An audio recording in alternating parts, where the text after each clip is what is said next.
Bismillahirrahmanirrahim. Assalamualaikum warahmatullahi wabarakatuh. Kabar anakku sekalian, bertemu lagi dengan Bapak pelajaran Quran bis kelas 7. Bapak hari ini membahas bab 5 tentang terhapus kesalahanku karena Dia Maha Pengampun. Siapa Maha Pengampun dimaksud? Yaitu Allah Subhanahu wa Ta'ala. Baik anak-anakku sekalian, sebelum kita mulai materi kita hari ini, marilah sama-sama kita membaca suratul Fatihah. Semoga materi yang Bapak sampaikan kepada kalian bermanfaat. Pertama, yang kedua bisa berguna untuk kalian. Al-Fatihah. A'udzubillahi minasyaitonirrajim.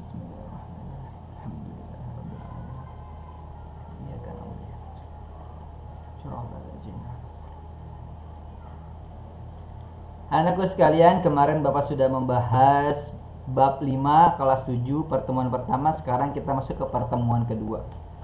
Silakan kalian buka buku paket halaman 88.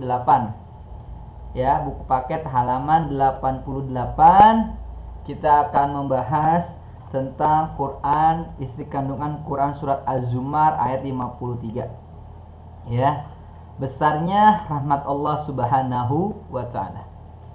Allah Subhanahu wa Ta'ala berfirman di dalam Quran surat Az-Zumar ayat 53 yang berbunyi, A'udzubillahi minasyaitonirrajim, Bismillahirrahmanirrahim. Qul ya ibadiyalladzina asrafu ala anfusihim la taqnatu min rahmatillah, innallaha yaghfiruz dzunuba jami'a, innahu huwal ghafurur rahim.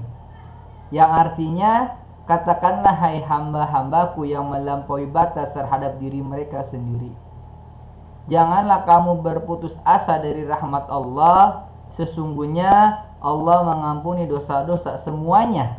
Sesungguhnya Dialah yang Maha Pengampun lagi Maha Penyayang. Di sini kalian bisa garis bawahi bahwasanya Allah Maha Pengampun lagi Maha Penyayang, mengampuni segala dosa-dosa hamba-Nya. Disinilah kita tidak boleh berputus dari rahmatnya Allah Subhanahu wa Ta'ala. Ayat ini merupakan seruan kepada segenap para pendurhaka dari kalangan orang-orang kafir dan lain-lainnya agar bertaubat dan kembali kepadanya. Juga sebagai pemberitahuan bahwa Allah Subhanahu wa Ta'ala mengampuni semua dosa bagi orang yang mau bertobat kepadanya, mau mengakui kesalahannya, dan meninggalkan perbuatan-perbuatan dosanya. Betapapun banyaknya dosa yang telah dilakukan dan sekalipun banyaknya seperti buih di lautan, Allah akan mengampuni segala dosa-dosa hamba-Nya. Jadi anak-anakku sekalian, janganlah pernah kita berputus dari rahmatnya Allah Subhanahu wa Ta'ala. Ya, ampunan Allah sangat luas. Berapapun dosa yang telah kita lakukan, berapapun maksiat yang telah kita kerjakan, ingatlah Allah Maha Pengampun dan Allah mengampuni segala dosa-dosa hamba-Nya. Walaupun dosanya itu sebanyak buih di lautan. Maksudnya apa? Walaupun dosanya itu tidak terhitung, apabila mereka meminta ampun dan memohon ampun kepada Allah, niscaya Allah akan mengampuni dosa-dosa hamba-Nya. Ada kecuali di sini, kecuali dosa karena syirik. Karena dosa syirik tidak mendapatkan ampunan selama pelakunya tidak bertobat dari kemusyrikannya. Jadi kalau kita musyrik, kita tidak akan dapat ampunan dari Allah Subhanahu wa Ta'ala selama kita masih melakukan kemusyrikan itu. Apa kemusyrikan itu? Yaitu menduakan Allah Subhanahu wa Ta'ala dengan segala apapun. Ya, kita menduakan Allah dengan segala apapun berarti kita telah melakukan dosa syirik. Kalau dibilang orangnya murtad, keluar dari ajaran agama Islam. Kita biasa mengucap dua kalimat syahadat. Kita menyaksikan ketika kita sholat, asyhadu an la ilaha illallah. Aku bersaksi bahwasanya tiada Tuhan yang patut disembah kecuali Allah. Kita udah bersaksi tuh, tidak ada Tuhan yang patut disembah, ya, yang patut ditaati kecuali Allah Subhanahu wa taala. Jadi janganlah kita berbuat syirik, menduakan Allah Subhanahu wa taala. Karena dosa syirik, dosa yang tidak diampuni sama Allah kecuali orang yang benar-benar bertobat sama Allah. Ibarat kata, dosanya yang tahu diampunin atau tidaknya hanya Allah Subhanahu wa taala. Kita berbuat dosa yang lain selain syirik, masya Allah ampunin. Kita harus sungguh-sungguh meminta ampun kepada Allah Subhanahu wa ta'ala. Makna yang dimaksud oleh ayat tersebut sesuai dengan firman-Nya Allah Subhanahu wa ta'ala yang tadi, maksudnya dosa tidak diampuni kecuali dosa syirik, yaitu maksudnya dosa syirik bisa diampunin dengan cara bertobat, ya. Dosa syirik masih bisa diampunin oleh Allah dengan cara taubat benar-benar, meninggalkan kemusyrikannya, sebagaimana firman Allah Subhanahu wa ta'ala, illa man taba wa amana wa amila amalan salihah fa ulaika yubaddilullahu sayiatihim hasanah wa kana Allahu ghafurur rahima. Kecuali orang-orang yang bertobat, beriman dan mengerjakan amal soleh, maka mereka itu kejahatan mereka diganti Allah dengan kebaikan, dan adalah Allah Maha Pengampun lagi Maha Penyayang. Intinya dosa apapun kita, kalau kita bertaubat benar-benar taubatan nasuha kepada Allah Subhanahu wa taala, maka dosa kita akan diampunin oleh Allah Subhanahu wa taala. Tapi kalau dosa syirik, ibarat kata hanya Allah yang tahu.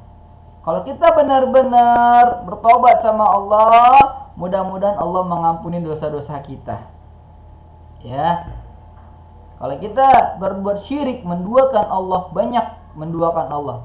Di antaranya contohnya menaruh sesajen ke lautan dengan tujuan naruh sesajen di lautan biar lautan tidak ngamuk. Itu sama aja dengan perbuatan syirik. Ingin membangun sebuah rumah atau tempat peribadatan, harus menimbun atau mengubur kepala kerbau atau kepala sapi. Itu salah satu dengan perbuatan syirik. Secara nggak nyadar mereka telah melakukan perbuatan syirik.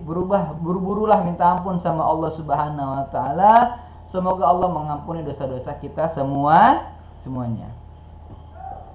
Abu Abdurrahman Al-Muzani mengatakan bahwa ia pernah mendengar Sauban Rasulullah SAW mengatakan bahwa ia pernah mendengar Rasulullah SAW bersabda, "Aku tidak suka bila diberikan kepadaku dunia dan isinya sebagai ganti dari ayat ini."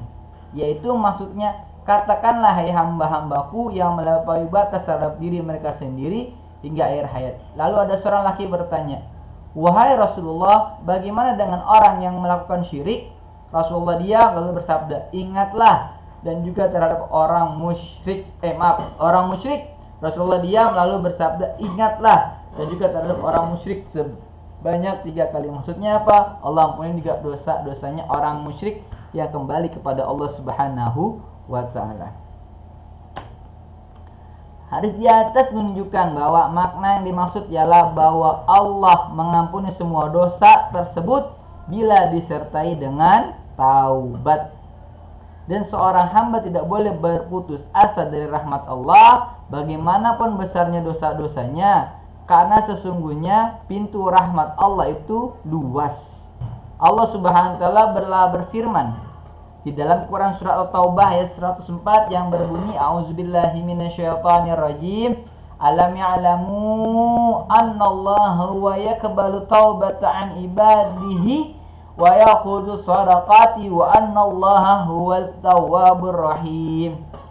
Tidakkah mereka mengetahui bahwa Allah menerima taubat dari hamba-hambanya selama dia mau bertaubat?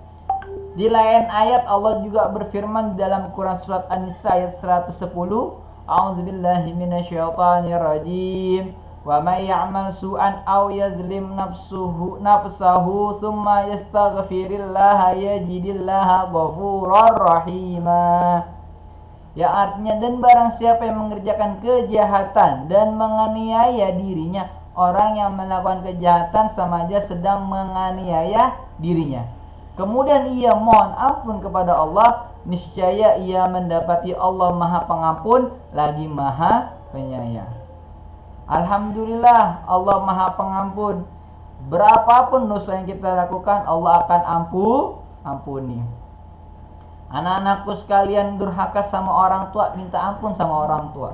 Minta ampun sama Allah. Kalau dosa kepada Allah dengan cara istighfar.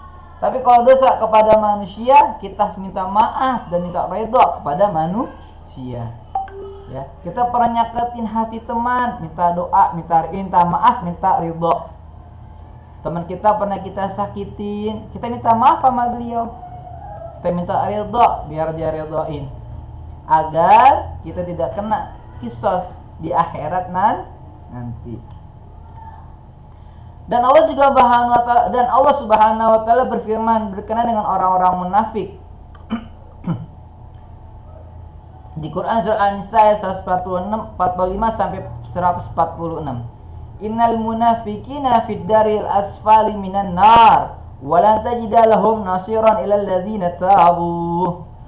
Sesungguhnya orang-orang munafik, ciri-ciri munafik ada 3. Jika berkata, dia selalu berdusta, dia berjanji selalu berkhianat, selalu ingkar janji.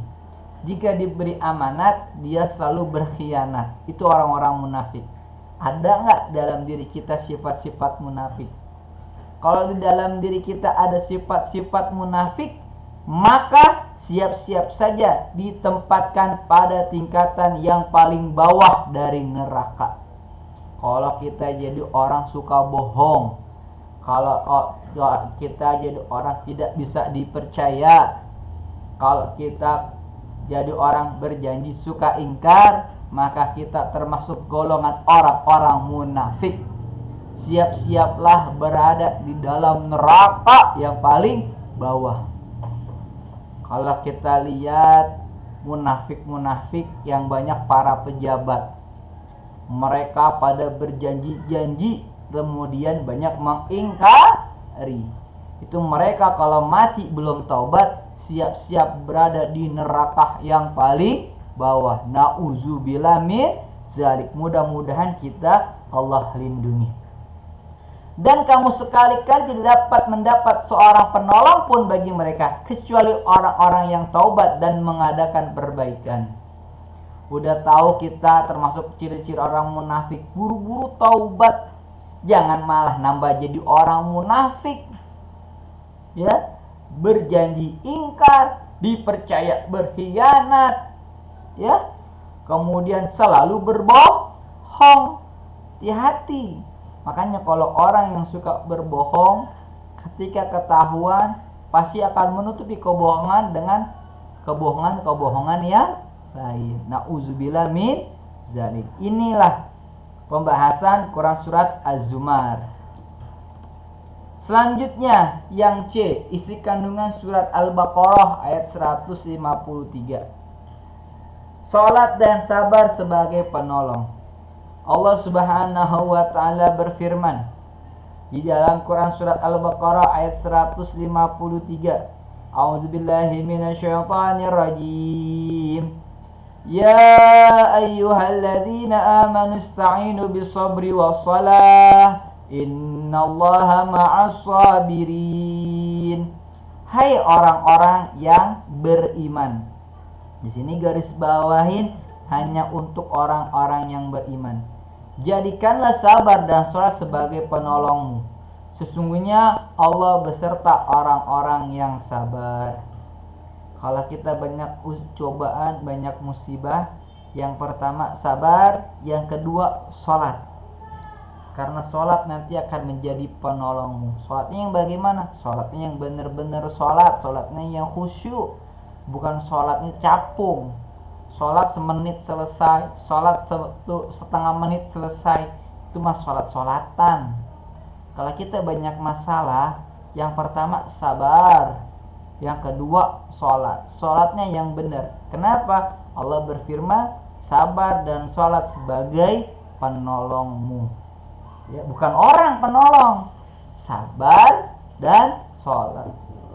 Allah Subhanahu wa taala menerangkan bahwa sebaik-baik sarana yang dapat membantu dalam menjalani berbagai musibah adalah kesabaran dan sholat. Sebagaimana Allah berfirman juga di dalam Quran surah Al-Baqarah ayat 45, "Wasta'inu bis-sabri was-shalah wa innaha lakabiratun illa 'alal khashiin." Dan mintalah pertolongan kepada Allah dengan sabar dan sholat. Dan sesungguhnya yang demikian itu sungguh berat kecuali bagi orang-orang yang khusyuk. Tuh, Allah udah jelasin, minta pertolongan sama Allah dengan sabar dan sholat itu berat. Ya, berat buat ngelakuinnya. Ada musibah, sabar dan sholat itu berat buat dilakuin. Tapi ada pengecualian, enteng bagi orang-orang yang khusyuk. Ayat tersebut memerintahkan agar kita mintalah pertolongan dalam menghadapi segala sesuatu yang berkaitan dengan masalah agama dan dunia kalian dengan kesabaran dan sholat. Ya, yang dapat mendekatkan dan menghubungkan diri kalian dengan Allah. Maka Allah akan menolongmu dalam mengatasi setiap kesulitan dan mendengarmu. Sabar bisa dimaknai dengan menahan diri dalam menanggung sesuatu penderitaan, baik dalam menghadapi sesuatu yang tidak diinginkan ataupun dalam bentuk kehilangan sesuatu yang disenangi. Pada ayat tersebut Allah Subhanahu wa taala menyatakan bahwa sesungguhnya sholat itu benar-benar sulit dan berat kecuali bagi orang-orang yang khusyuk. Maksudnya khusyuk, tunduk dan patuh kepada Rabb mereka. Hal itu menunjukkan bahwa sholat yang bisa menjadi solusi atas berbagai kesulitan yang mendera manusia adalah sholat yang dilaksanakan dengan penuh kesungguhan, bukan sekedar mengucapkan lafaz dan gerakan sholat secara zahir, melainkan yang dilakukan dengan menghadirkan hati dalam melaksanakannya. Dari sahabat Uzaifah radhiyallahu anhu, ia berkata, karena Nabi sallallahu alaihi wasallam idza hazabahu amrun shallah. Bila kedatangan masalah, Nabi sallallahu alaihi wasallam mengerjakan salat. Demikianlah pembahasan. Ya, jadi karena sabar dan sholat sebagai doa kita untuk menghilangkan sebuah musibah. Dan yang kedua, jangan pernah lepas dari rahmatnya. Janganlah pernah kita tidak berharap dengan rahmatnya Allah Subhanahu wa ta'ala. Rangkumannya, Allah Subhanahu wa ta'ala sering bersumpah atas nama ciptaannya sebelum memberikan peringatan kepada manusia. Ini kemarin soal balad yang sudah Bapak jelaskan. Yang kedua, seluruh amal perbuatan manusia akan mendapatkan balasannya. Betapapun banyak dan besar kesalahan yang diperbuat manusia, Allah Subhanahu wa ta'ala akan mengampuninya.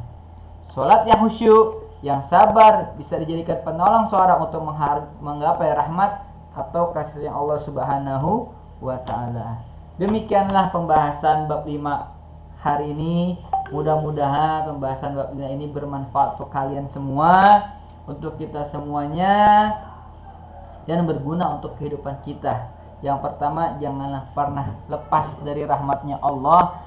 Rahmat Allah selalu ada bagi orang-orang yang mendekatkan diri kepada Allah. Yang kedua, jadikanlah sabar dan sholat sebagai penolong kita.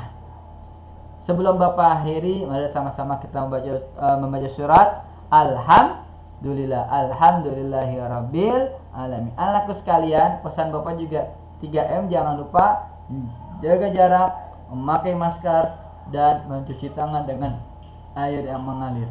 Demikian pembahasan Bapak bab 5. Akhirul kalam. Assalamualaikum warahmatullahi wabarakatuh.